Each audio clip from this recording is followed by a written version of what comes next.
Et comme promis, on vous retrouve à présent, Christophe, pour la page éco de cette édition. Et on commence par les banques européennes. De nouveau, elles s'inquiètent. Il y avait déjà les banques italiennes, les portugaises, les espagnoles. Et depuis quelques semaines, c'est donc l'allemande Deutsche Bank qui a plongé en bourse à cause d'une menace d'amende gigantesque aux États-Unis pour un litige lié à la crise des subprimes de 2007-2008. Le FMI tire la sonnette d'alarme sur la santé des établissements européens. Joanna Citruc. Le FMI est clair, aujourd'hui les banques européennes constituent l'un des principaux risques financiers qui menacent la planète. Dans son rapport semestriel, 3 types de faiblesses sont pointés du doigt. Premièrement, il y a les banques qui ont des problèmes à cause des créances douteuses. Ensuite, il y a les banques qui ont subi une restructuration, qui ont été recapitalisées, mais qui ont encore du mal à trouver leur équilibre. Ces derniers jours, 4 établissements bancaires européens ont annoncé leur plan de restructuration. En tout, plus de 20 000 postes sont concernés. Déjà l'année dernière, 130 000 emplois ont été supprimés dans le secteur. Enfin, troisième et dernier handicap abordé par l'institution, un modèle économique dépassé et des difficultés à opérer une transition pourtant nécessaire. Face à cette situation, le FMI tente de souligner l'importance du rôle des gouvernements et pas uniquement de la Banque centrale européenne. Vous savez, il n'y a pas que la politique monétaire. Travaillons pour obtenir ce système dans lequel on peut soutenir la reprise économique en leur prêtant et en soutenant leur capacité de résistance. Concrètement, le fonds suggère de réduire le coût de financement des agences, trop élevé, et de fermer les établissements en difficulté, trop nombreux. Des mesures qui, selon l'institution, pourraient engendrer une hausse de rentabilité globale des banques européennes. Près de 36 milliards d'euros supplémentaires. Et puis on apprend que c'est désormais le gouvernement allemand qui mène lui-même les négociations discrètes avec les autorités américaines pour tenter de réduire cette fameuse amende de 14 milliards de dollars, 12 milliards et demi d'euros.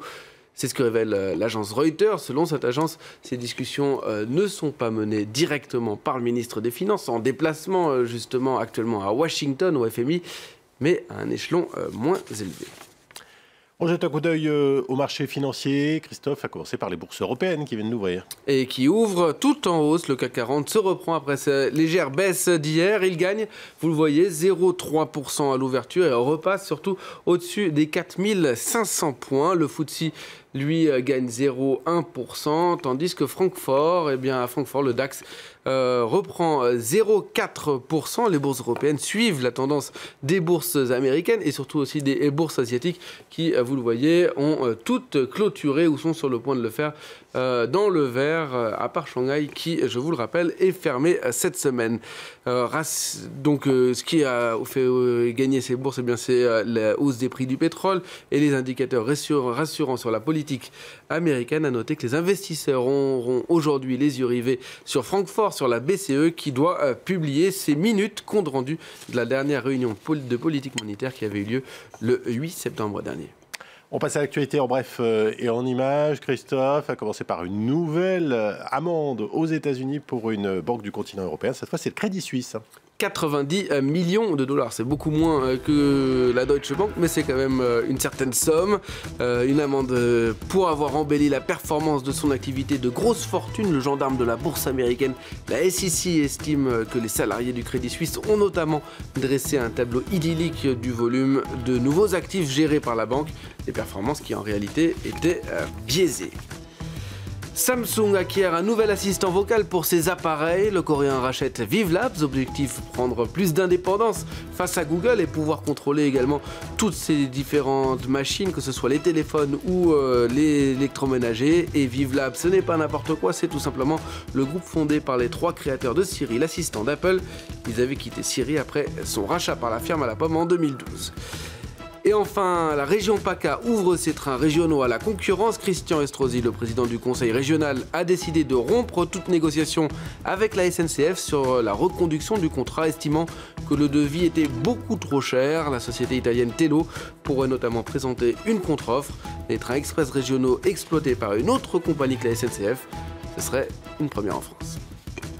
Allez, on termine, Christophe, par un petit cocorico. La France redevient 5e économie mondiale puisqu'elle repasse devant le Royaume-Uni. Ouais, vous allez voir, c'est très technique. C'est en raison de la chute de la livre sterling après le référendum sur le Brexit. Depuis le mois de juin, la monnaie britannique a perdu 15% par rapport à l'euro. Et automatiquement, cela entraîne une baisse du produit intérieur brut. Du coup, eh bien, la Grande-Bretagne redevient un 6e puissance économique mondiale. Pourtant, paradoxalement, eh bien, cette chute de la livre sterling a entraîné une remontée des sociétés cotées en bourse et surtout cela a dopé les exportations et puis on en a beaucoup parlé aussi, le tourisme. Mais l'essentiel, c'est que la France eh bien, retrouve le top 5 des économies mondiales. On voit bien que ça vous fait plaisir. Merci Christophe Dansette. Et je me tourne maintenant vers Hélène Frath qui nous a rejoint pour